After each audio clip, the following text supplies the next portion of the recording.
We have a problem then. We have a problem that to really be independent, to really be an individual, which in psychological terms is called individuation, that's difficult for most people. It's kind of tough. Requires work.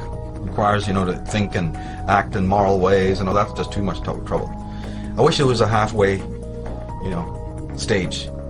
So the media goes, what there is. We'll sell you the fashion of independence.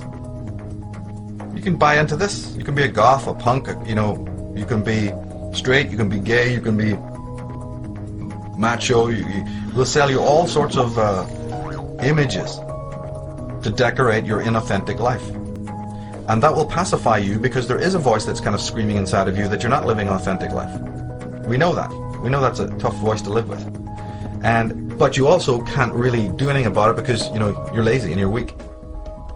And you realize what you would have to sacrifice or lose if you really took the true moral way. The way of selfhood and the way of finding out who and what you are. We know that's difficult for you. So what we'll do is we'll manifest a bunch of simulacras. We have a whole industry creating false personas. But if you buy into that, and it's very easy to do that, it's just a matter of going down to the hairdresser and coloring your hair pink and wearing a couple of earrings and getting a few tattoos and, having a big t-shirt with anarchy written on it. But you're the last person who even understands what true freedom and anarchy is. But don't worry about that. Well, the world is full of those kinds of people, isn't it? But do you see it as being any more free?